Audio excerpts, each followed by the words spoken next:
नमस्कार साथियों। PSP institution के इस ऑनलाइन डिजिटल प्लेटफॉर्म में आप सभी का हार्दिक स्वागत एवं अभिनंदन। साथियों, फेस्टिवल का सीज़न चल रहा है और आप फेस्टिवल का मज़ा ले रहे होंगे। साथ ही आपसे ये अपेक्षा है कि आप अपने अध्ययन के प्रति भी सजग रहें, क्योंकि आने वाले समय में विश्वविद्यालयों द्वारा और बोर्ड के द्वारा एग्ज़ाम्स कंडक्ट किए जाने हैं। तो मैं अपेक्षा करता हूं कि आप सब अपनी तैयारी में रहें। साथियों, कई सारे बच्चों के पहले वाले वीडियो में कमेंट आए थे कि सर, मॉडर्न हिस्ट्री को लेकर के कोई कंटेंट हो तो दीजिए, मिडाइवल इंडियन हिस्ट्री को लेकर के कोई कंटेंट हो तो दीजिए। तो मैं आपके कहना चाहूँगा कि एक बार हम प्राचीन भारतीय इतिहास की इस श्रृंखला को पूरा करते हैं और फिर इसके बाद में क्रमबद्ध तरीके से पहले मिडाइवल इंडियन हिस्ट्री और फिर इसके बाद में हम मॉडर्न इंडियन हिस्ट्री को भी कंप्लीट करेंगे इस पीएसपी के डिजिटल प्लेटफॉर्म के माध्यम से। तो चलिए, सिंधु घाटी सभ्यता को हमने शुरू कर दिया था। ऑलमोस्ट कल बेसिक इंट्रोडक्शन इसका देखा, उद्भव के बारे में देखा, इसके नामकरण के बारे में देखा, इसकी लिपि के बारे में समझने की कोशिश की और इसके विस्तार के बारे में हमने समझने की कोशिश की। आज इससे आगे बढ़ते हैं साथियों।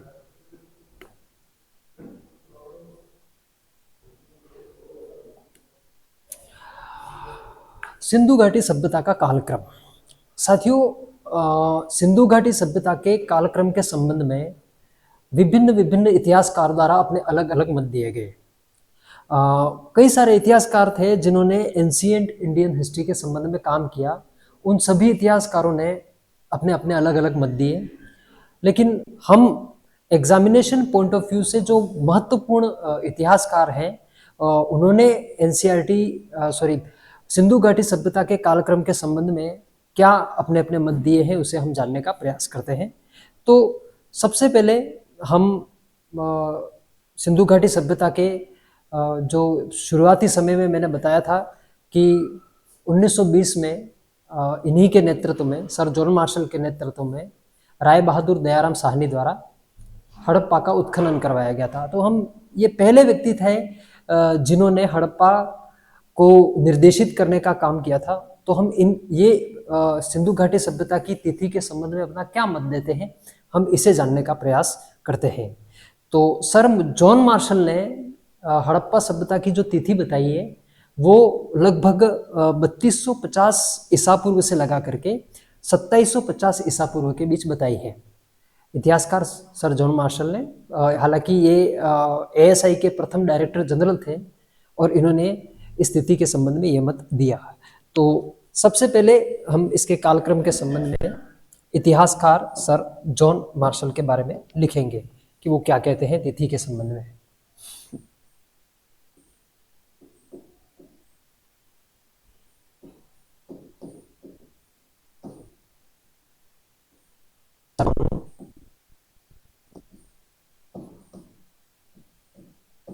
Martial, sir John Marshall. Sir John Marshall के अनुसार हड़प्पा सभ्यता का कालक्रम कहां से कहां तक है? 3250 से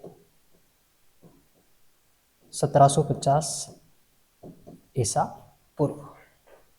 जॉन मार्शल के अनुसार हड़प्पा सभ्यता का कालक्रम 3250 ईसा पूर्व से 1750 ईसा पूर्व के बीच में माना जाता है। ठीक है। हड़प्पा सभ्यता के कालक्रम के संबंध में दूसरा जो तथ्य है वो है रेडियो कार्बन डेटिंग पद्धति के अनुसार। यहाँ पर एक पिक्चर लगी हुई है जिसमें लिखा हुआ है कार्बन डेटिंग, और यहाँ पर साइंटिस्ट के द्वारा ये इंस्पेक्शन का भी पिक्चर लगा रखा है और ये किस तरीके से ये विधि काम कर रखी है उसको लेकर के एक विजुअलाइजेशन देने का प्रयास किया गया है। आप समझना, कार्बन डेटिंग पद्धति जिसे C14 के नाम से भी जाना जाता है, C14 के अकॉर्डिंग सिंधु घाटी सभ्यता का जो कालक्रम था वो 2350 से 1750 ईसा पूर्व के बीच था। ठीक है, इसे एक बार मेंशन करते हैं, फिर हम समझेंगे कि ये C14 होता क्या है। ठीक है, C14 C14 अर्थात कार्बन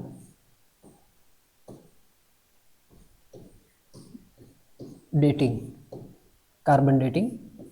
मेथड। ठीक है, कार्बन डेटिंग मेथड। इसके अनुसार सिंधु घाटी सभ्यता का समय कब से कब तक है?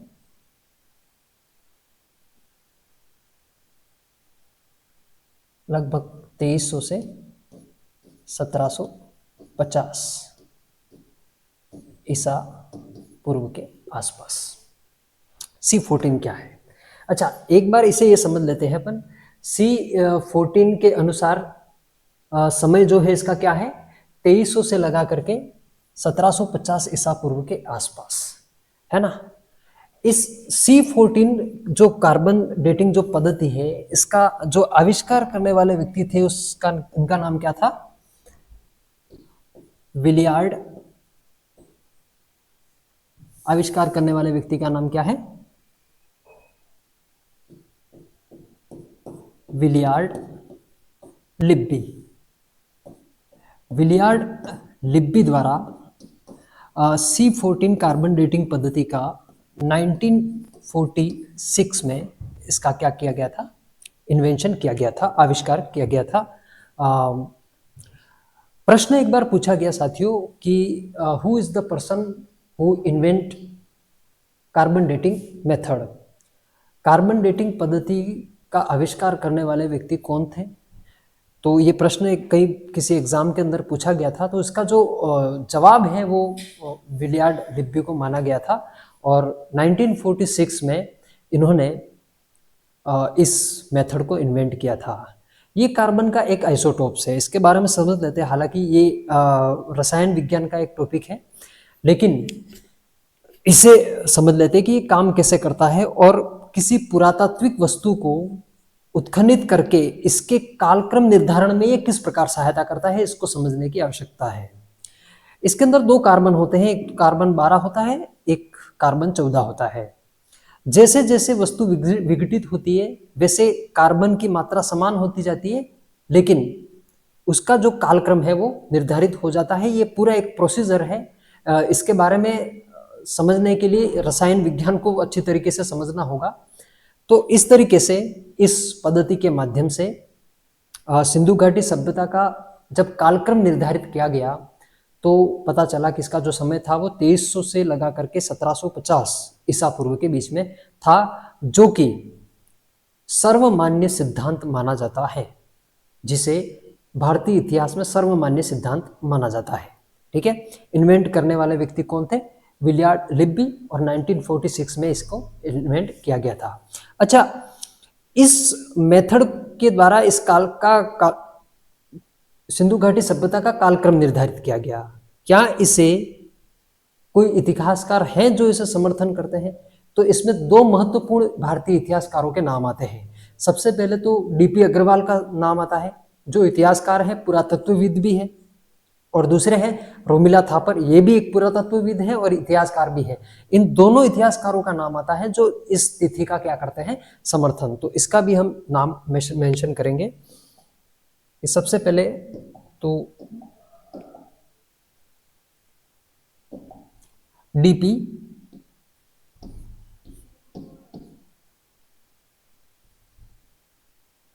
अग्रवाल,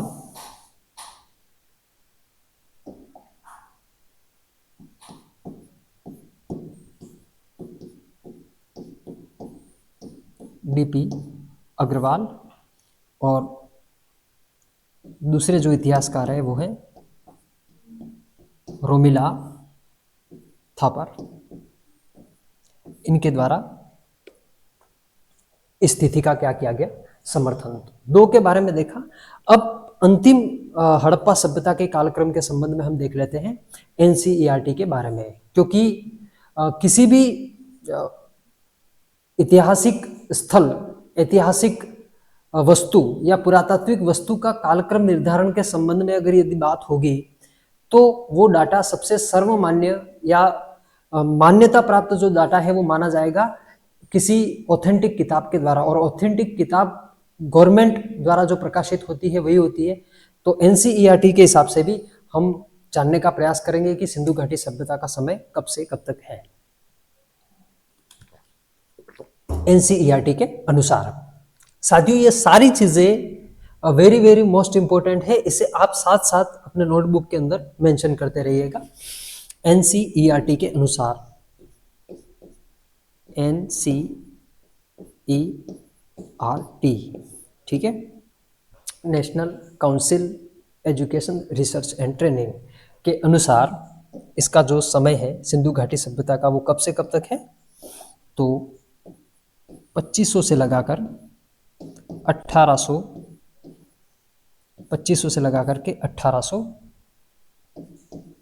ईसा पूर्व के बीच, 2500 से 1800 ईसा पूर्व के बीच।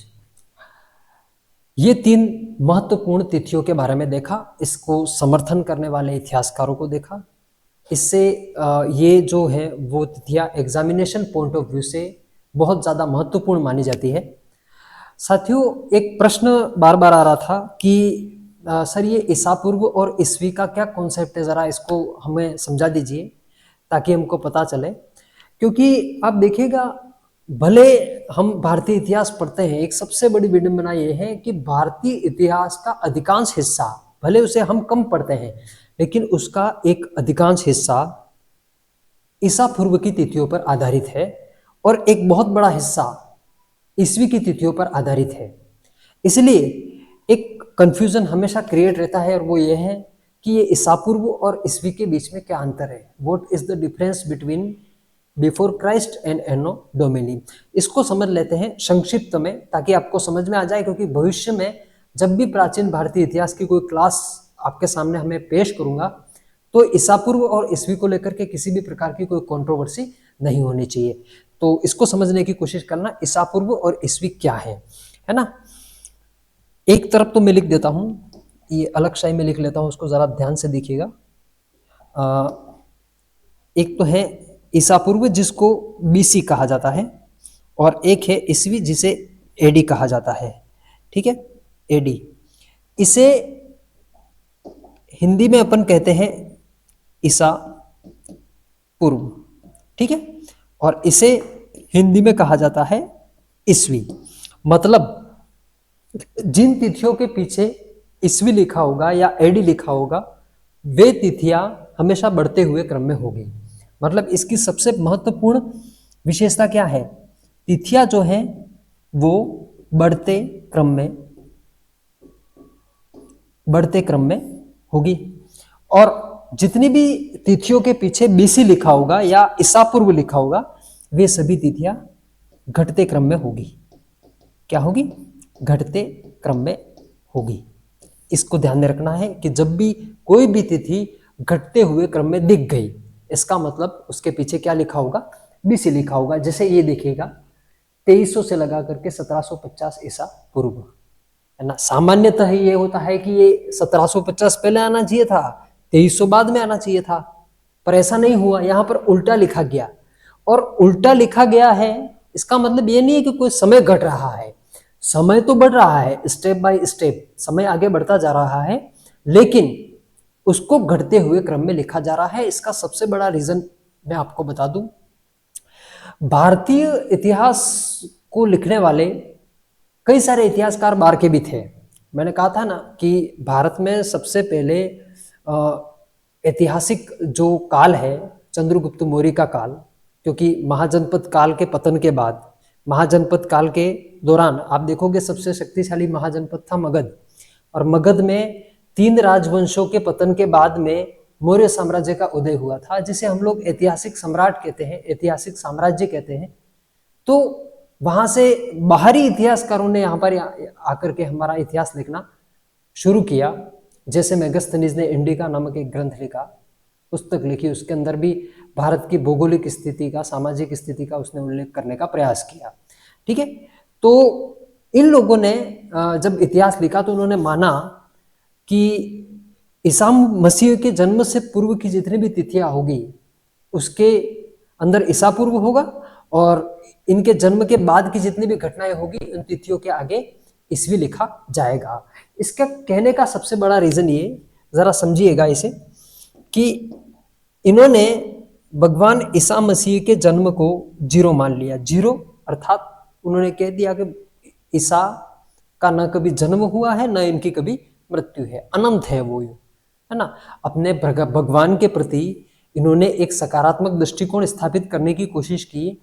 क्या तर्क था वो तो वही जाने, लेकिन उन्होंने कहा कि उनका जन्म कभी हुआ ही नहीं है। तो जीरो से पहले की घटना, यानी कि जन्म से पूर्व, जन्म से पूर्व की सभी घटनाएं वो सभी घटते हुए क्रम में चलेगी, जैसे -1, -2, -3 ऐसे करते हुए अनंत काल तक, ठीक है। और जन्म के बाद की जितनी भी घटनाएं हैं वो सब बढ़ते हुए क्रम में चलेगी, +1, +2, +3 ऐसे करते हुए 2024 तक, वर्तमान तक, ठीक है, घटते हुए क्रम में चलेगी। तो ये जो है वो घटते हुए क्रम में है।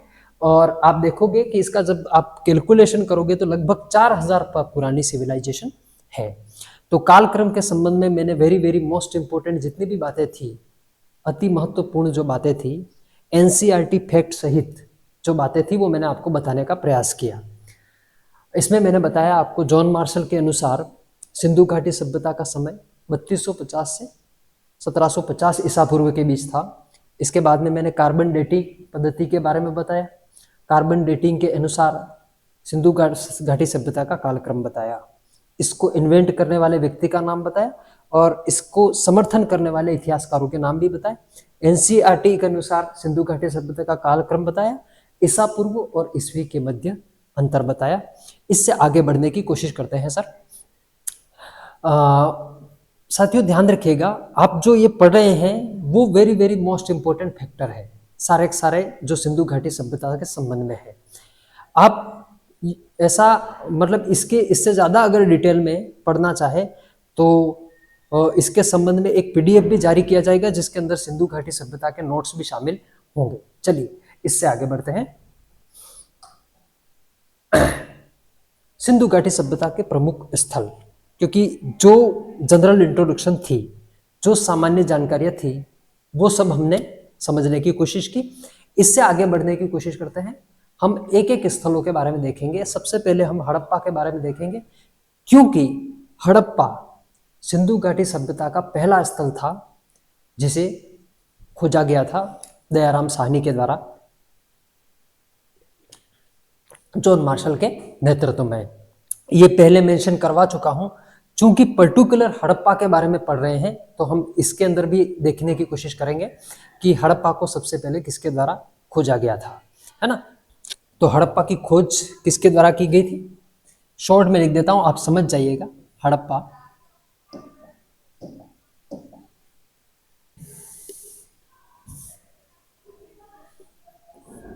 हड़प्पा इसकी जो खोज हुई थी वो हुई थी 1921 में, ठीक है। खोज करने वाले व्यक्ति का नाम था दयाराम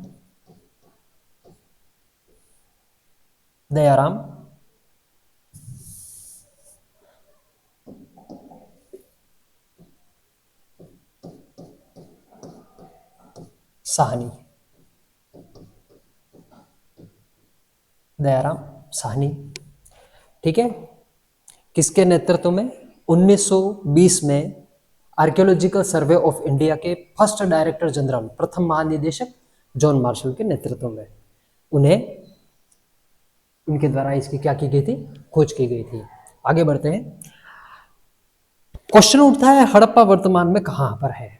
अधिकांश लोगों को पता है कि यह सिंधु घाटी सभ्यता का एक महत्वपूर्ण स्थल है और ये कहां पर है, तो यह वर्तमान पाकिस्तान के पंजाब प्रांत के मोंटमोगरी जिले, जिसको वर्तमान में शाहीवाल के नाम से जाना जाता है, इस जिले की रावी नदी के दाएं तट पर स्थित सिंधु घाटी सभ्यता का एक स्थल है। फिर से रिपीट कर रहा हूं मैं इसे। हड़प्पा वर्तमान पाकिस्तान के पंजाब प्रांत के मोंटमोगरी, वर्तमान शाहीवाल जिले की रावी नदी के तट पर स्थित सिंधु घाटी सभ्यता का एक स्थल है। तो इसे भी एक बार मेंशन करेंगे, फिर इससे आगे बढ़ते हैं। वर्तमान में, है ना, कहाँ पर है ये लोकेशन, इस अवस्थिति इसकी इसकी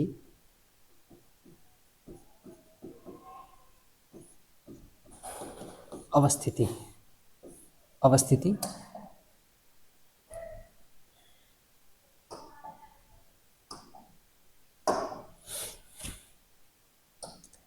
कहां पर है?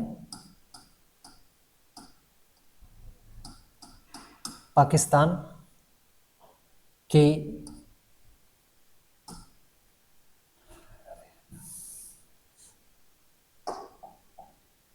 पंजाब राज्य में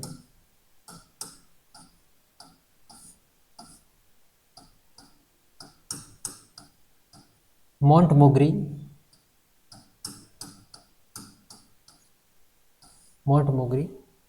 जिले की मोंटमोगरी जिले में, ठीक है, ये लोकेशन ध्यान में रखिएगा।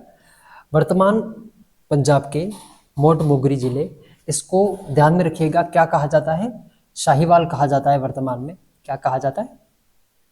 क्या कहा जाता है? शाहीवाल।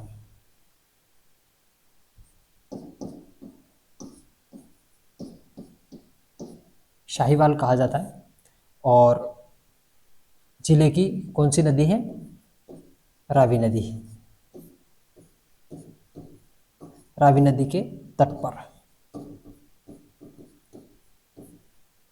रावी नदी के तट पर स्थित सिंधु घाटी सभ्यता का एक स्थल है। ठीक है। हड़प्पा के संबंध में बहुत सारे तथ्य हमारे सामने आते हैं। हड़प्पा के उत्खनन के दौरान हमें बहुत सारे ऐसे एविडेंस मिले हैं, बहुत सारे ऐसे पुरातात्विक अवशेष मिले हैं जहाँ जिससे हमको एक विकसित अर्बन सिविलाइजेशन के अवशेष मिलते हैं, एक प्रॉपर डेवलप्ड अर्बन सिविलाइजेशन के अवशेष प्राप्त होते हैं। ठीक है। हड़प्पा सभ्यता का उत्खनन के संबंध में बहुत सारे इतिहासकारों ने अपना योगदान दिया, जिसमें सबसे पहले जिसकी बात करते हैं हम वो है दयाराम साहनी, जिसने 1921 में हड़प्पा सभ्यता का उत्खनन करवाया।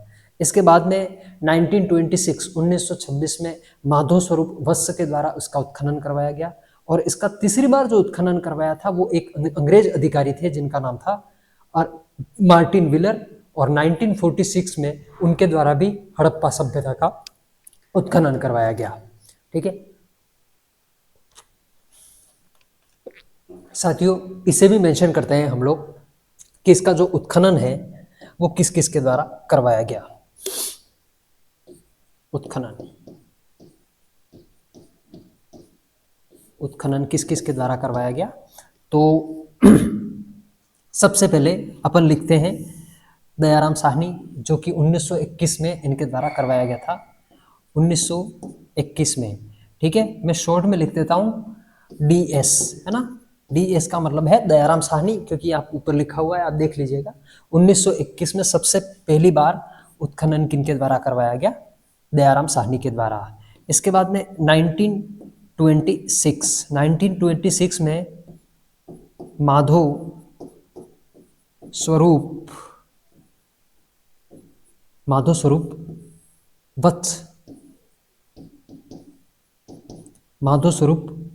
वत्स के द्वारा इसका उत्खनन करवाया गया था दूसरी बार, ये ध्यान में रखिएगा। इसके बाद में 1946, है ना, ये 1946 वही तिथि है जिस समय C14 कार्बन डेटिंग पद्धति को इन्वेंट किया गया था विलियर्ड लिब्बी के द्वारा। उसी समय में तीसरी बार हड़प्पा सभ्यता का क्या करवाया गया था? उत्खनन करवाया गया था। किसके द्वारा? मार्टिन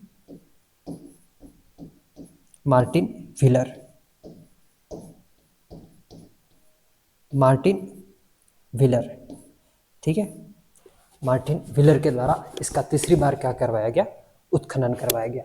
उत्खनन के संबंध में 3 इतिहासकारों का सबसे 1921 में दयाराम साहनी, 1926 में माधव स्वरूप वत्स और 1946 में मार्टिन व्हीलर के द्वारा इसका क्या करवाया गया था? उत्खनन करवाया गया था। उत्खनन होने के बाद में पता चला सिंधु घाटी सभ्यता का जो नगर था वो 2 भागों में विभाजित था। पहला जो भाग था उसको कहा गया पूर्वी टीला, और दूसरा जो भाग था वो था पश्चिमी टीला, है ना। पहला भाग था पूर्वी टीला और दूसरा जो भाग था उसको पश्चिमी टीला कहा गया। पूर्वी जो टीला था वो एक प्रकार का नगर था, नगर टीला कहते हैं उसको, अर्बन टीला भी कह सकते हैं, नगर टीला था जिसमें जन सामान्य के लोग रहते थे, जैसे कुम्हार थे, काश्तकार थे, मजदूर थे, श्रमिक थे, स्वर्णकार थे, मध्यम वर्ग के लोग थे, दलित वर्ग के लोग थे, निम्न वर्ग के, शूद्र वर्ग के जो लोग थे वो उसके अंदर रहते थे नगर टीले के अंतर्गत। मतलब यूं समझ लो कि एक बस्ती टाइप का था, एक कस्बे की तरह था वो, जहां पर जन सामान्य लोग रहते थे। कहां पर? नगर टीले के अंदर। कहां पर? पूर्वी टीले के अंतर्गत। दूसरा है दुर्ग टीला। दुर्ग टीले में जितने भी बड़े बड़े आर्किटेक्चर थे, जैसे बृहद स्नानागार, ठीक है, बड़े बड़े अन्न भंडार, ठीक है, ये जो बड़े बड़े आर्किटेक्चर थे वो पश्चिमी टीले में प्राप्त हुए, अर्थात दुर्ग टीले के अंतर्गत प्राप्त हुए। इसलिए कहा जाता है कि हो सकता है हड़प्पा सभ्यता में राजतंत्रात्मक शासन प्रणाली रही होगी और बड़े बड़े या उच्च वर्ग के लोगों को निम्न वर्ग के लोगों से अलग रखा गया होगा। समझ में आ गई बात? बड़े लोगों को या उच्च वर्ग के लोगों को निम्न वर्ग के लोगों से पृथक रखा गया होगा। और वहां पर जो बड़े बड़े आर्किटेक्चर का निर्माण किया गया, जैसे हड़प्पा सभ्यता में आप देखोगे कि 6-6 पंक्तियों में 12 अन्नागार की प्राप्ति हुई। और ये हड़प्पन सिविलाइजेशन में हड़प्पा का सबसे बड़ी संरचना मानी जाती है।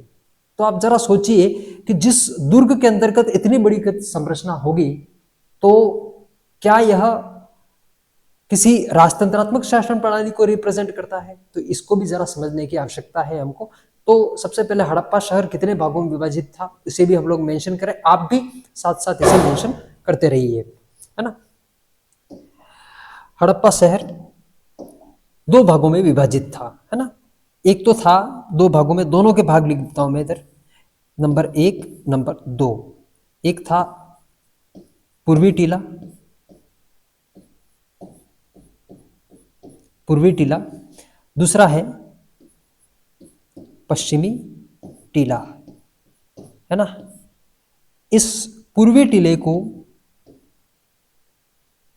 नगर टीला कहा गया, नगर टीला, है ना। नगर टीला किसके द्वारा कहा गया?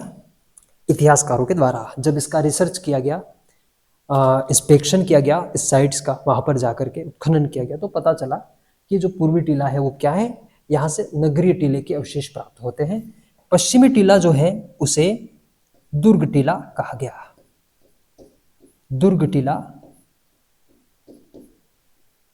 दुर्ग टीला कहा गया। ध्यान रखिए, पूर्वी टीले को नगर टीला कहा गया और पश्चिमी टीले को दुर्ग टीला कहा गया, है ना।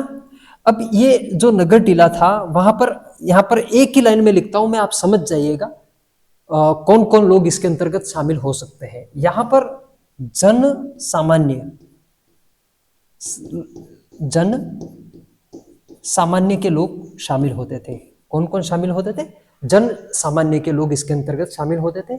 और दुर्ग टीले में अवशेषों के आधार पर, वहां पर जो आर्किटेक्चर मिला उसके आधार पर बताया गया कि यहाँ पर जो उच्च वर्ग के लोग थे, है ना, यहाँ पर किसी राजा का शासन था ये कहना थोड़ा सा मुश्किल है, लेकिन ऐसा जरूर कह सकते हैं अपन कि उच्च वर्ग के जो लोग थे वो यहाँ पर इस पश्चिमी टीले में या दुर्ग टीले में ये रहते हैं, ठीक है। तो 2 प्रकार के यहाँ पर टीलों के अवशेष मिलते हैं। यहाँ पर हड़प्पा का हमने केवल अभी बेसिक इंट्रोडक्शन देखा है, जिसमें हमने देखा खोज 1921 में दयाराम साहनी के द्वारा की गई। अवस्थिति इसकी कहाँ है? वर्तमान पाकिस्तान के पंजाब प्रांत के माउंट मोगरी जिले के, माउंट मोगरी जिला जिसे शाहीवाल कहा जाता है, जिले की रावी नदी के तट पर स्थित एक सिंधु घाटी सभ्यता का स्थल है। हड़प्पा सभ्यता का उत्खनन 1921 में पहली बार दयाराम साहनी के द्वारा करवाया गया। 1926 में माधव स्वरूप वत्स के द्वारा करवाया गया। 1946 में मार्टिन व्हीलर के द्वारा करवाया गया। और हड़प्पा सभ्यता का जो शहर है या हड़प्पा जो शहर है उसे 2 भागों में इसके मतलब प्रमाण प्राप्त होते हैं, अवशेष प्राप्त होते हैं। एक तो है पूर्वी टीला जिसे नगर टीला कहा जाता है, इसे नगर टीला कहा जाता है और ये जन सामान्य के लोगों के रहने का स्थान था। दूसरा है पश्चिमी टीला जिसे दुर्ग टीला कहा जाता है और ये उच्च वर्ग के लोगों का स्थान था। इसके बारे में आपको एक बात मुझे बतानी है, वो मैं अगले पेज में बताऊंगा, है ना। इधर देखिएगा, अगली हड़प्पा की प्रमुख विशेषताएं देखेंगे कि जो हड़प्पा सभ्यता का जो पश्चिमी टीला था, उस पश्चिमी टीले के संबंध में अभी मैंने एक इतिहासकार का नाम बताया था, मार्टिन व्हीलर, जिन्होंने 1946 में हड़प्पा का उत्खनन करवाया था। तो उनको ये पश्चिमी टीले के अवशेष मिले, जहां पर दुर्ग टीले के अवशेष प्रमाण उनको प्राप्त हुए। तो उन्होंने इस टीले को माउंट एबी नाम दिया। क्या नाम दिया? माउंट एबी इन्होंने नाम दिया पश्चिमी टीले को। तो ये लिख लेना, ये very very most important line है, स्टार मार्क लगा देना इसके ऊपर, इसके ऊपर स्टार मार्क लगा देना, है ना।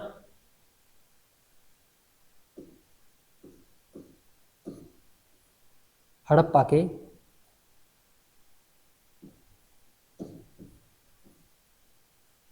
पश्चिमी टीले को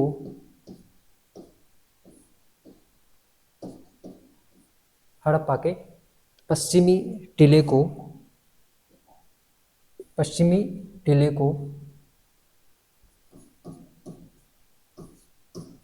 मार्टिन व्हीलर ने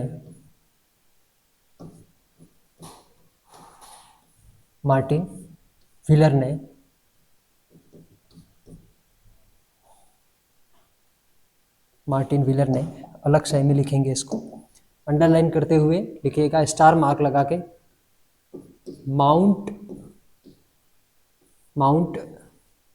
ए बी की संज्ञा, माउंट ए बी की संज्ञा दी है। ठीक है, माउंट ए बी की संज्ञा दी है, समझ जाइएगा इसे। हड़प्पा सभ्यता के पश्चिमी टीले को मार्टिन व्हीलर के द्वारा माउंट एबी की संज्ञा दी है।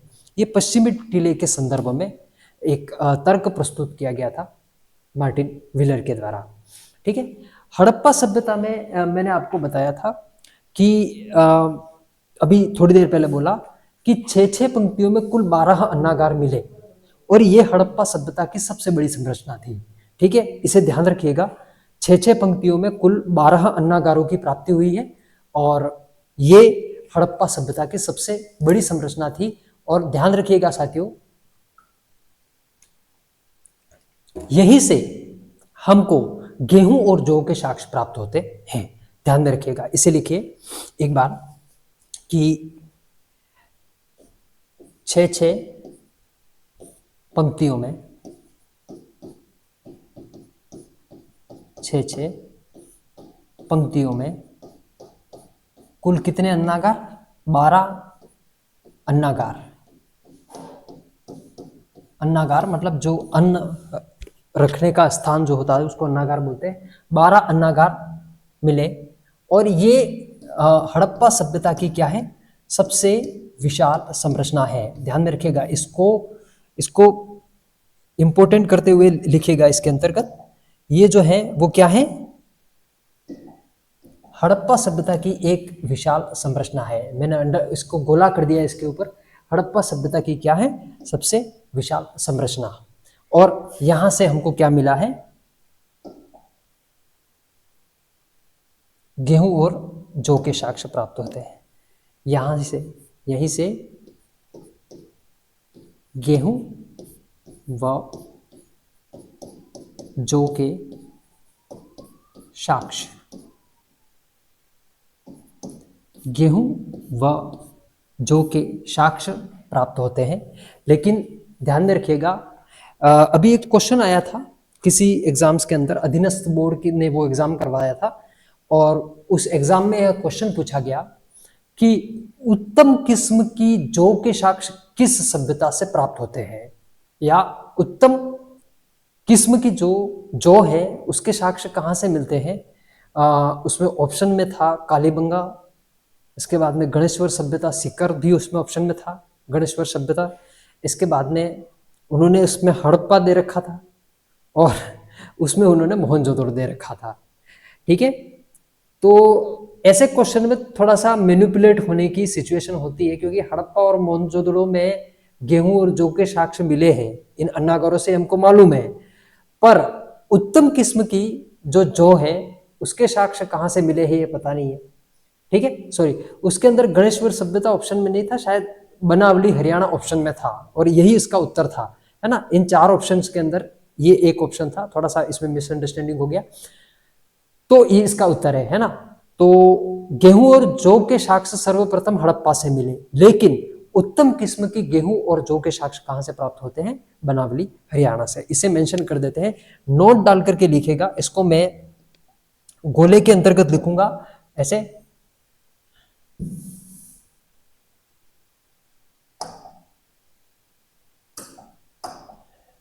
आप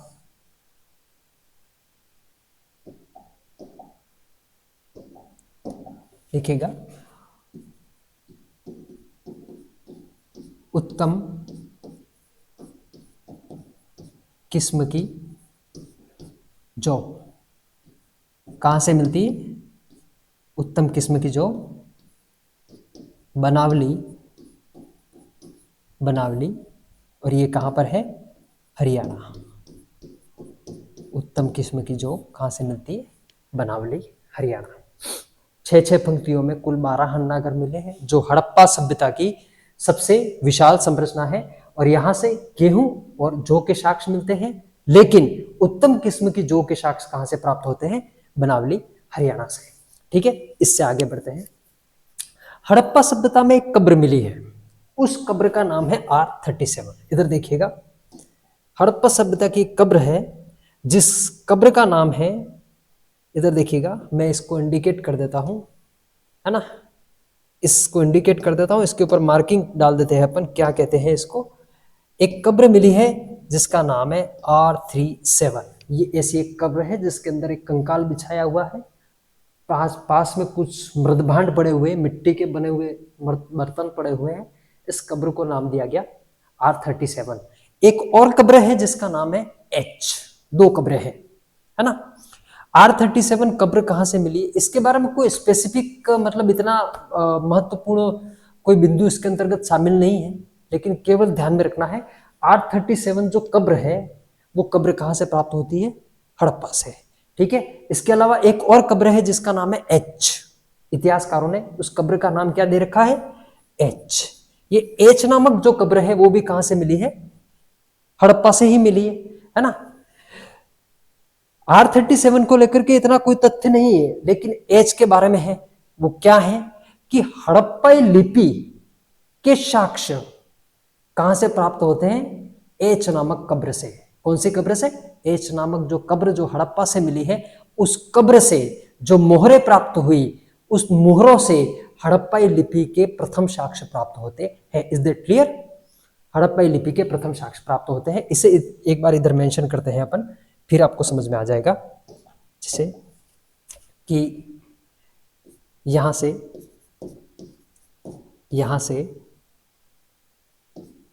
R37 व H नामक कब्र मिली है,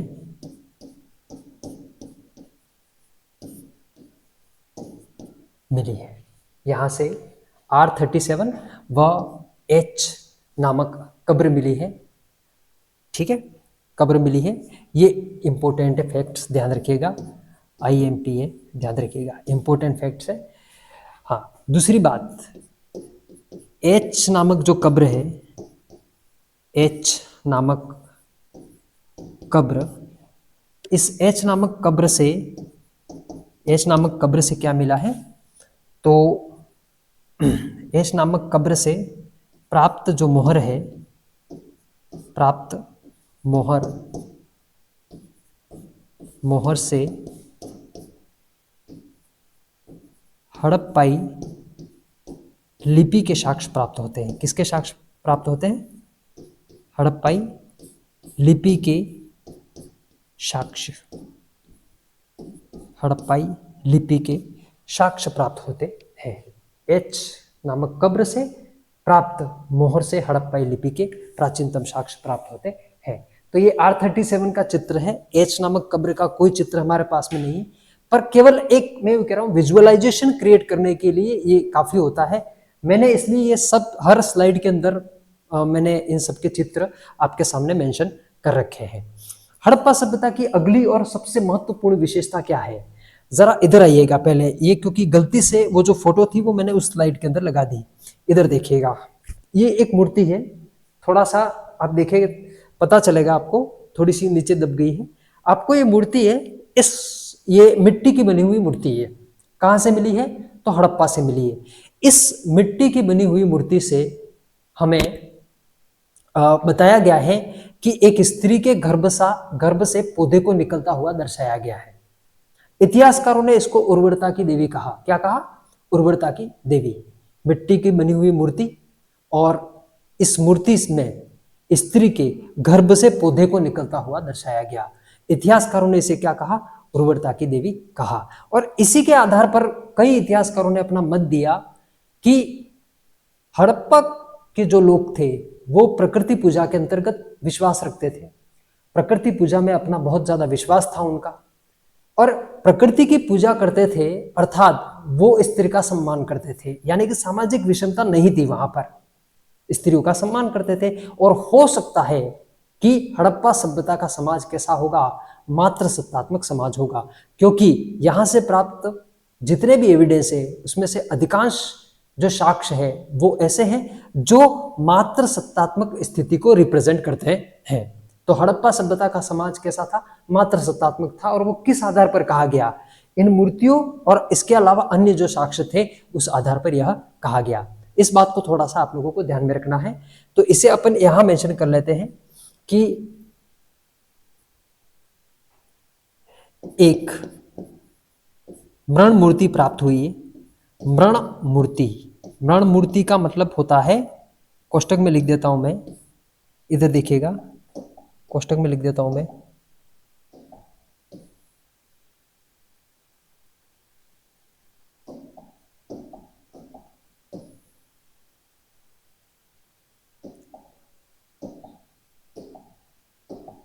मिट्टी की मूर्ति।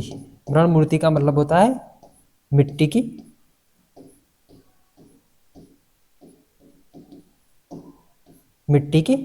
मूर्ति। और मिट्टी की मूर्ति यानी कि मृण मूर्ति मिली है, जिसमें स्त्री के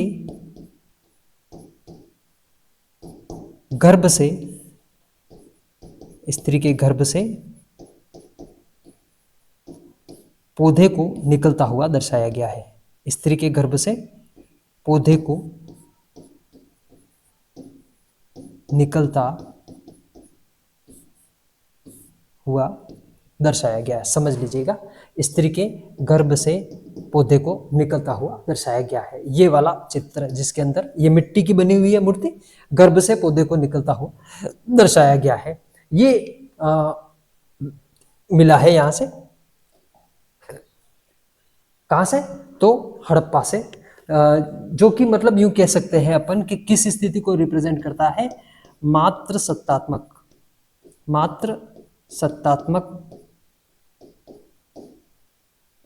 स्थिति को प्रस्तुत करता है। मात्र सत्तात्मक स्थिति को प्रस्तुत करता है। हड़प्पा सभ्यता का समाज कैसा था, मात्र सत्तात्मक समाज था। वो किस आधार पर कहा हमने, इस मृण मूर्ति और अन्य साक्ष्यों के आधार पर हमने ऐसा कहा। ठीक है, तो हमने हड़प्पा की प्रमुख विशेषताओं को देखने की कोशिश की। हड़प्पा सभ्यता के पश्चिमी टीलों को मार्टिन मिलर ने माउंट एबी की संज्ञा दी है। वेरी वेरी मोस्ट इंपोर्टेंट बात है, ध्यान में रखिएगा। मैं इधर लिख देता हूँ IMP, ये इंपॉर्टेंट बात है, इसको ध्यान में रखिएगा। 6 पंक्तियों में कुल 12 अन्नागार प्राप्त हुए हैं, जो हड़प्पा सभ्यता की सबसे विशाल संरचना थी। यहीं से गेहूं और जौ के साक्ष्य प्राप्त होते हैं। उत्तम किस्म की जो जौ है उसके साक्ष्य कहाँ से मिलते हैं, बनावली हरियाणा से। यहाँ से R37 एवं H नामक कब्र मिली है। R37 देख सकते हैं आप कैसा दिखता है, वो मिली है। H नामक कब्र से प्राप्त जो मोहर है उससे हड़प्पाई लिपि के साक्ष्य प्राप्त होते हैं। ये भी एक इंपॉर्टेंट बात है, ध्यान में रखिएगा, ये इंपॉर्टेंट बात है, ध्यान रखिएगा। H नामक कब्र से हड़प्पाई लिपि के साक्ष्य प्राप्त होते हैं। हड़प्पा से एक मृण मूर्ति मिली है, मैंने अभी चित्र बताया आपको। मृण मूर्ति अर्थात मिट्टी की मूर्ति, जिसमें स्त्री के गर्भ से पौधे को निकलता हुआ दर्शाया गया, ठीक है, जो कि मात्र सत्तात्मक स्थिति को रिप्रेजेंट करता है। ठीक है, इस बात को ध्यान में रखिएगा। इससे आगे बढ़ते हैं। मोहनजोदड़ो, ठीक है। मोहनजोदड़ो, दो पिक्चर मैंने लगा रखी। एक तो मोहनजोदड़ो का जो दुर्ग शहर है, वो दुर्ग शहर का मैंने एक फोटो लगा रखा है, और नीचे मोहनजोदड़ो से प्राप्त नर्तकी की कांस्य मूर्ति का एक फोटो मैंने लगा रखा है। इसको थोड़ा सा देख लीजिएगा, आपको पता चल जाएगा। मोहनजोदड़ो का इंट्रोडक्शन सुन लेते हैं हम, सामान्य परिचय, ठीक है। मोहनजोदड़ो तो वर्तमान में पाकिस्तान के सिंध प्रांत के लरकाना जिले की सिंधु नदी के दाहिने तट पर स्थित सिंधु घाटी सभ्यता का स्थल है। क्या है? मोहनजोदड़ो वर्तमान पाकिस्तान के सिंध प्रांत के लरकाना जिले की सिंधु नदी के तट पर स्थित, दाहिने तट पर स्थित सिंधु घाटी सभ्यता का एक स्थल है। ठीक है साथियों,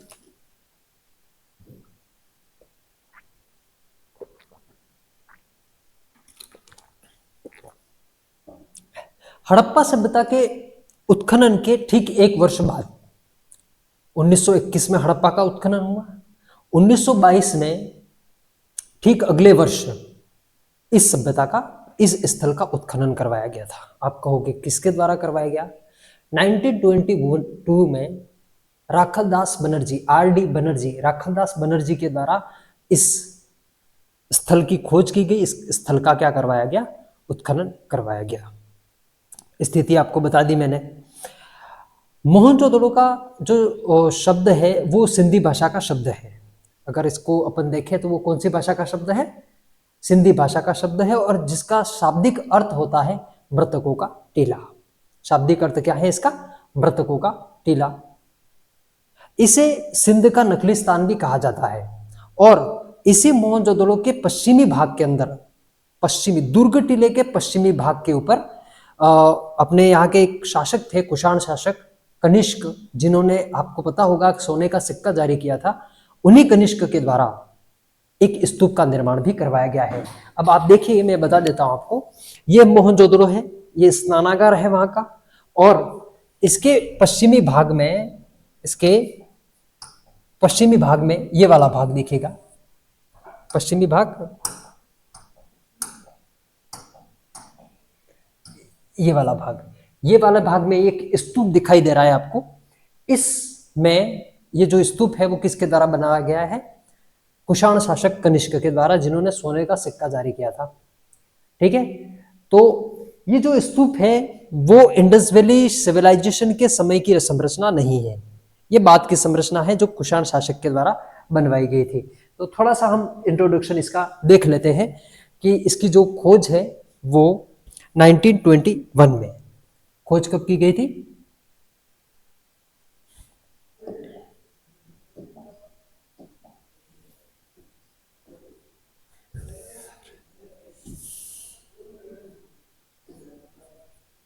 उन्नीस सौ 22 में आर.डी.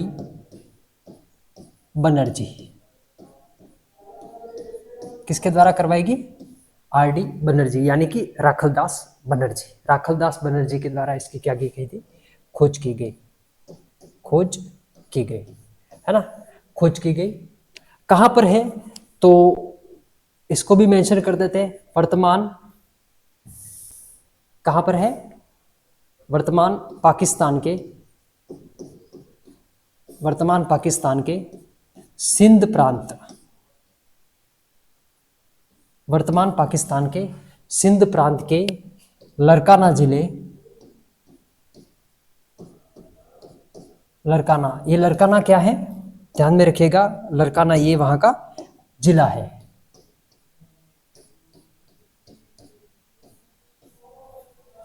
लरकाना जिले की सिंधु नदी के दाएं तट पर,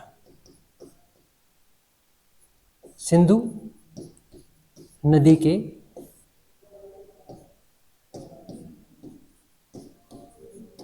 दाएं तट पर स्थित है, दाएं तट पर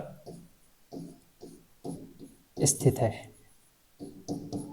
दाएं तट पर स्थित सिंधु घाटी सभ्यता का स्थल है। 1922 में आर.डी. बनर्जी द्वारा इसकी खोज की गई। पाकिस्तान के सिंध प्रांत के लरकाना जिले की सिंधु नदी के दाएं तट पर स्थित सिंधु घाटी सभ्यता का स्थल है। ठीक है। मोहनजोदड़ो जो है वो ध्यान में रखिएगा, क्या है? मोहनजोदड़ो सिंधी भाषा का शब्द है। क्या है? सिंधी भाषा का शब्द है। सिंधी भाषा का शब्द है और जिसका शाब्दिक अर्थ है मृतकों का टीला। क्या है? मृतकों का शाब्दिक अर्थ क्या है? मृतकों का टीला, जिसका शाब्दिक अर्थ है मृतकों का टीला, है ना। इसे मतलब सिंध का नकली स्थान भी कहते हैं। क्या कहते हैं? सिंध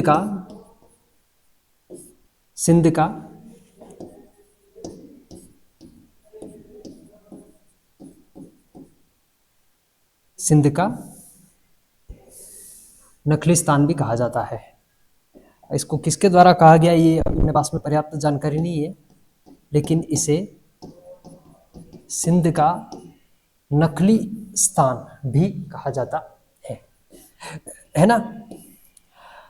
सबसे पहले इसका उत्खनन करने वाले व्यक्ति थे राखलदास बनर्जी। मतलब खोज करने वाले व्यक्ति भी राखलदास बनर्जी थे और इसका उत्खनन करने वाले व्यक्ति भी कौन थे? राखलदास बनर्जी। इसका दूसरी बार उत्खनन किसके द्वारा करवाया गया? ध्यान में रखिएगा साथियों, इसका दूसरी बार जो उत्खनन करवाया गया था वो 1930 में किसके द्वारा करवाया गया? अर्नेस्ट मेके के द्वारा करवाया गया। किसके द्वारा? अर्नेस्ट मेके। और ध्यान में रखिएगा, इन्हीं अर्नेस्ट मेके के द्वारा एक किताब लिखी गई थी जिसका नाम है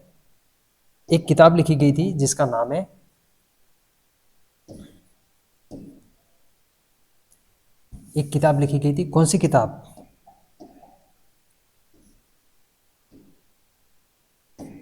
फर्दर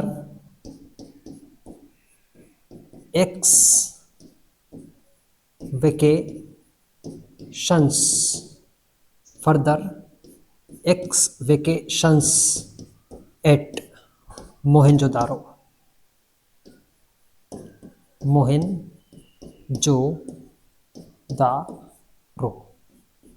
अब यहां पर कहोगे ऊपर तो मोहनजोदड़ो लिखा है, आपने यहां पर मोहनजोदारो क्यों लिखा है? ध्यान में रखिएगा, सिंधी भाषा का शब्द है, उसको सिंधी भाषा में मोहनजोदारो ही कहा जाता है, लेकिन हम इसे मोहनजोदड़ो कहते हैं। ठीक है। तो अर्नेस्ट मेके के द्वारा कौन सी किताब लिखी गई?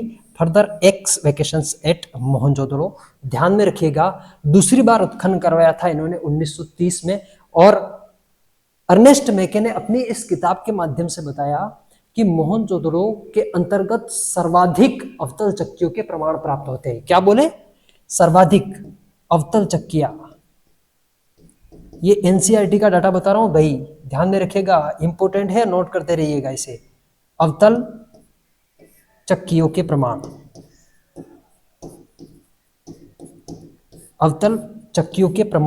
सर्वाधिक अवतल चक्कियां कहां से मिली है? मोहनजोदड़ो से। ये कहने वाले व्यक्ति कौन थे? अर्नेस्ट मेके। कौन सी किताब के माध्यम से कहा? फर्दर एक्सवेकेशंस एट मोहनजोदड़ो के माध्यम से यह करने की कोशिश की। ठीक है। तो दूसरी बार इन्होंने इसका उत्खनन करवाया मोहनजोदड़ो की महत्वपूर्ण विशेषताओं में आप देखोगे तो आपको पता चलेगा कि यहाँ पर जो अन्नागार है, यहाँ पर जो सार्वजनिक जो मतलब मोहनजोदड़ो का जो अन्नागार है वो यहाँ की सबसे विशाल संरचना है। इसके अलावा वेरी वेरी मोस्ट इंपोर्टेंट, यहाँ का वृहद स्नानागार, ये जो बताया मैंने, ये वाला भाग इधर देखिएगा, ये वाला जो भाग है इसको बोला जाता है वृहद स्नानागार। इसको जरा समझिएगा ध्यान से, पहले इसको लिखने से पहले इसको समझ लीजिए। ये जो स्नानागार बना हुआ है, इस स्नानागार के चारों तरफ अंदर जाने के लिए क्या बना हुआ है? सीढ़ियां बनी हुई है। और आप देखोगे कि इस स्नानागार के चारों तरफ छोटे छोटे आवास बने हैं, जिसको अर्नेस्ट मेके ने कहा था कि ये शायद हो सकता है किसी पुरोहितों के आवास हो। और अधिकांश इतिहासकार इसके बारे में कहते हैं कि हो सकता है संभवतः ये सार्वजनिक रूप से इस्तेमाल किया जाता होगा, तो यहाँ पर स्त्रियां भी आती होगी नहाने के लिए। तो तो स्त्रियों के नहाने के बाद में वस्त्र बदलने के लिए शायद हो सकता है इन स्थानों का इस्तेमाल किया जाता होगा। तो ये जो छोटे छोटे स्थान बने हुए आप देखिएगा, छोटे छोटे छोटे छोटे छोटे ये जो ब्लॉक्स बने हुए, घर बने हुए, ये घर स्नानागार के पास में इसलिए बनाए जाते थे ताकि स्त्रियां अपने वस्त्र बदल सके, और कई इतिहासकार कहते हैं कि ये किसी पुरोहितों के आवास हुआ करते थे। स्नानागार के पास में ऐसी चीजें मिलना एक बहुत ही आश्चर्यजनक चीज है। इसलिए ध्यान में रखना, हमारे यहाँ के एक बहुत ही प्रसिद्ध इतिहासकार थे जिनका नाम था डीडी कौशाम्बी। इन डीडी कौशाम्बी ने इस स्नानागार की तुलना अपने राजस्थान के अंदर एक झील है पुष्कर के अंदर जिसका नाम है कमलताल झील, उस कमलताल झील से इसकी क्या की है तुलना। किससे की है? कमलताल झील से इसकी क्या की है तुलना, मतलब है ना। और इतिहासकार जॉन मार्शल ने विश्व का सबसे आश्चर्यजनक नमूना कहा है किसको? बृहद स्नानागार को। तो इसे हम लोग मेंशन करने की कोशिश करते हैं, ठीक है। नर्तकी की मूर्ति के बारे में वहां पर लिखेंगे।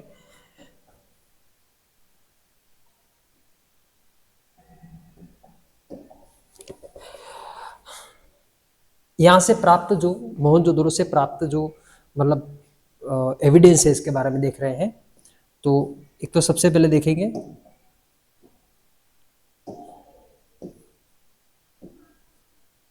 बृहद स्नानागार। थोड़ा सा पतला हो गया है ना। बृहद स्नानागार ये बहुत बड़ी संरचना थी, है ना। इसके संबंध में मैंने बताया आपको डीडी कौशाम्बी, ये राजा अपने यहाँ के इतिहासकार है डीडी कौशाम्बी। डीडी कौशाम्बी ने इसकी तुलना किससे की है?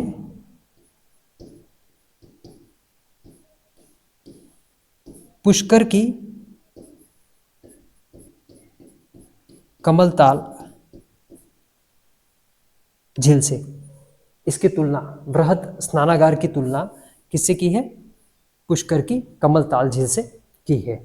और इसी बृहद स्नानागार को अपने सर जॉन मार्शल ने क्या कहा? सर जॉन मार्शल ने क्या कहा? तत्कालीन विश्व का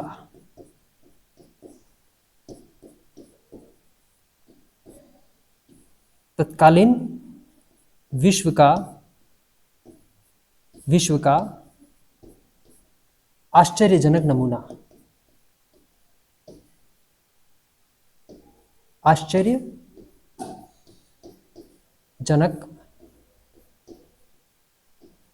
नमूना। क्या कहा?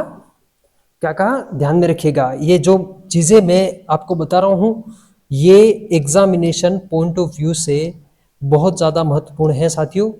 क्योंकि देखिएगा, बृहद स्नानागार को डीडी कौशाम्बी ने क्या कहा कि ये झील क्या है? पुष्कर की कमलताल झील के समान है, ठीक है। और जॉन मार्शल ने इसको तत्कालीन विश्व का आश्चर्यजनक नमूना कहा है। किसने कहा?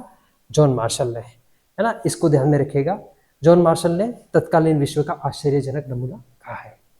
मोहनजोदड़ो की विशेषताएं देखते हैं कि क्या क्या विशेषताएं हैं मोहनजोदड़ो की विशेषताएं। इसमें आप देखोगे कि अभी मैंने आपको एक बताया नर्तकी की कांस्य मूर्ति के बारे में, ये स्लाइड मुझे उसमें ले जानी थी लेकिन अब यहाँ पर है तो इसके बारे में समझ लेते हैं एक बार। नर्तकी की कांस्य मूर्ति ये सिंधु घाटी सभ्यता के प्रसिद्ध स्थल मोहनजोदड़ो से प्राप्त होती है। नर्तकी की कांस्य मूर्ति के संबंध में अधिकांश इतिहासकारों ने कहा कि ये जो मूर्ति है इसका जो सिचुएशन है खड़े रहने का, आप देखोगे इसमें पता चलेगा आप लोगों को। देखिए जरा, आपको क्या दिख रहा है इसके अंतर्गत कि ये जो मूर्ति है इस मूर्ति के पीछे की तरफ बालों में कजरा लगा रखा है, ठीक है। यहां से लगा करके यहां तक आभूषण पहन रखे हैं, इधर आभूषण पहन रखा है, इधर आभूषण पहन रखा है, ये उल्टा है। और ये पूरी मूर्ति नग्न अवस्था में है। कांस्य की मूर्ति कांसे की बनी हुई है, मैंने कहा था कांसे के प्रमाण प्राप्त हुए हैं। ये मूर्ति कांसे की बनी हुई है। अब इसमें सब जगह आभूषण पहन रखे हैं और ये मूर्ति जो है वो क्या है? नग्न अवस्था में है। तो अधिकांश इतिहासकारों ने कहा कि हो सकता है यह मूर्ति सिंधु घाटी सभ्यता में निवास करने वाले किसी गणिका की होगी। किसकी होगी? निवास करने वाली किसी गणिका की। गणिका अर्थात वेश्या, वेश्या अर्थात प्रोस्टिट्यूट। मतलब उन्होंने कह दिया कि इंडस वैली सिविलाइजेशन में प्रोस्टिट्यूशन का काम चलता होगा, है ना। इस हिसाब से ही ऐसी मूर्तियों का निर्माण किया गया। लेकिन कांसे की बनी हुई मूर्ति का निर्माण क्यों किया गया, यह सबसे बड़ा सवाल था। इसलिए इसके बारे में अधिकांश इतिहासकारों ने क्या कहा, ये मूर्ति सिंधु घाटी सभ्यता में निवास करने वाली गणिकाओं की हो सकती है। ठीक है। लेकिन एक इतिहासकार का नाम आपको जरा थोड़ा सा परेशान करेगा, वो है टीपी वर्मा। ये इतिहासकार आईसीएचआर के प्रोफेसर थे, Indian council of historical research, इसके प्रोफेसर थे, जिन्होंने इस मूर्ति के संबंध में कह दिया कि ये मूर्ति किसी गणिका की नहीं है, किसी प्रोस्टिट्यूट की नहीं है, जबकि ये मूर्ति क्या है, हिंदू देवी पार्वती की मूर्ति है। ठीक है। तो नर्तकी की कांस्य मूर्ति के संबंध में हम मेंशन करने की कोशिश करते हैं। इधर आ जाइए जरा।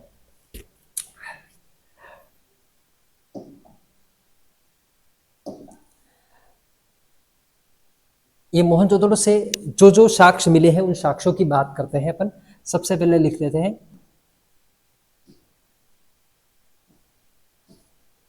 नर्तकी की कांस्य प्रतिमा मूर्ति है ना, नर्तकी की कांस्य मूर्ति, है ना। ये बिल्कुल भी मेंशन करने की आवश्यकता नहीं है कि बहुत सारे इतिहासकार इसके बारे में क्या कहते हैं, किसी प्रोस्टिट्यूट की मूर्ति है, गणिका की मूर्ति है।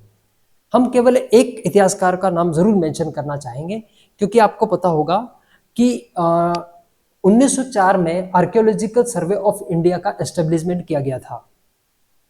लेकिन आर्कियोलॉजिकल सर्वे ऑफ इंडिया, भारतीय पुरातत्व सर्वेक्षण के बाद क्या इतिहास के क्षेत्र में एक कोई नया विभाग बना जिसने पुरातत्व के क्षेत्र में अपना एक नया आयाम प्रस्तुत करने का काम किया हो?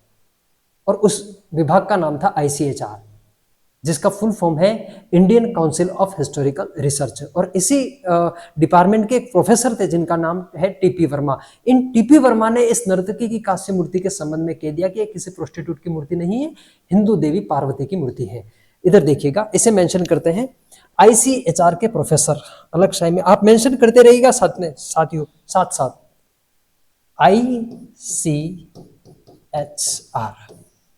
आईसीएचआर के प्रोफेसर हैं जिनका नाम है टीपी वर्मा। टीपी वर्मा के द्वारा कह दिया गया कि यह मूर्ति किसकी है, हिंदू देवी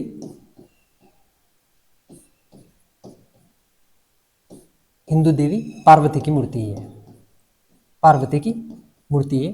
हालांकि मैं आपको एक बात बता दूं साथियों, इस जो मत था उसका कई सारे इतिहासकारों ने खंडन किया। क्यों?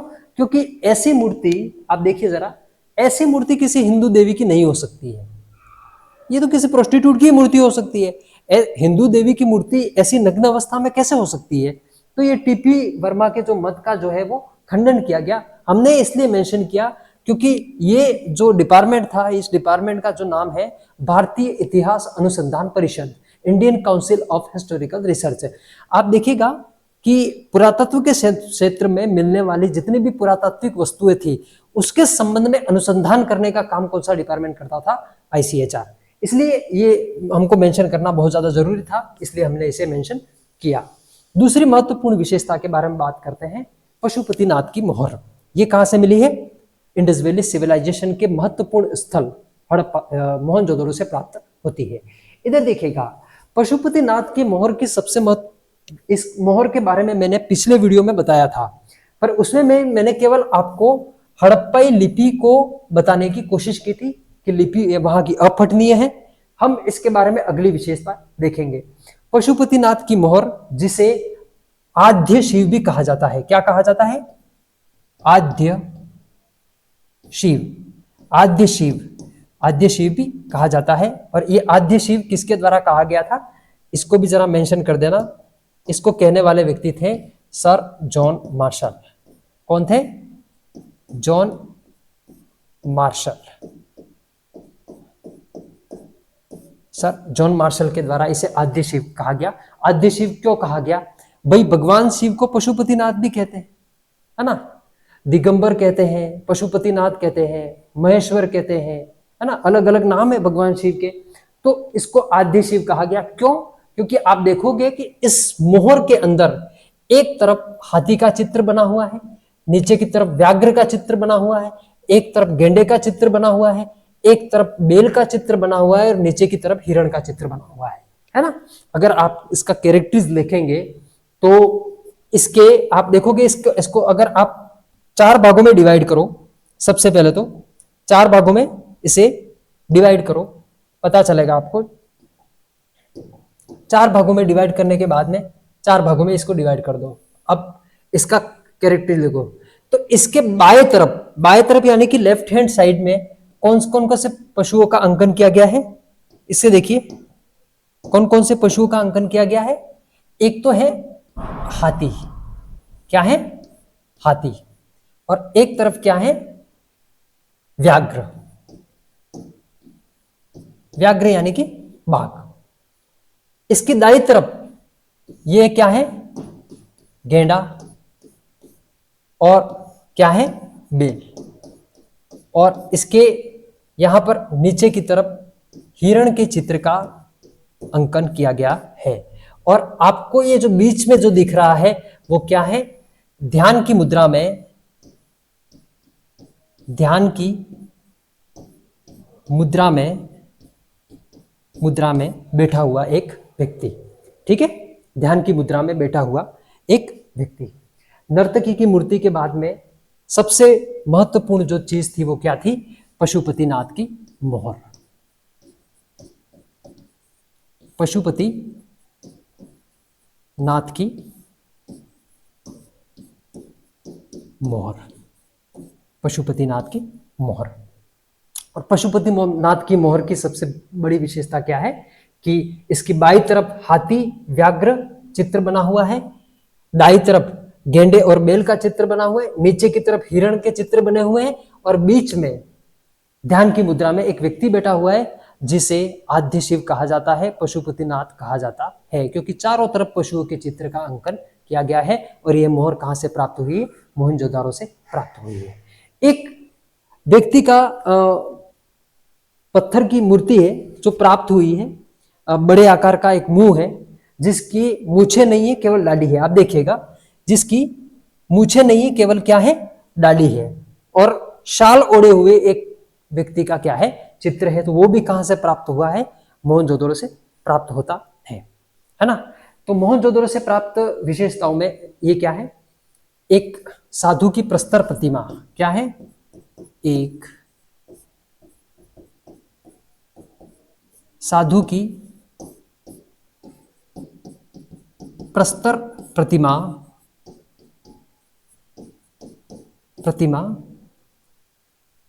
एक साधु की प्रस्तर प्रतिमा कहां से प्राप्त होती है? मोहनजोदड़ो से प्राप्त होती है।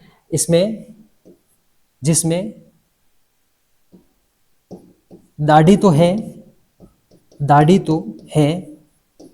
पर मूछ नहीं है। मूछ नहीं है, इसे भी ध्यान रखिएगा। दाढ़ी तो है पर इसके अंदर क्या है? मूछ नहीं है। ये मोहनजोदड़ो की जो इंपॉर्टेंट महत्वपूर्ण विशेषता है जहां से एग्जामिनेशन में क्वेश्चन पूछा जाता है, ये आपको ध्यान में रखना है। साथियों, आज की क्लास में मैंने केवल आपको 2 स्थलों की महत्वपूर्ण विशेषताओं के बारे में बताया।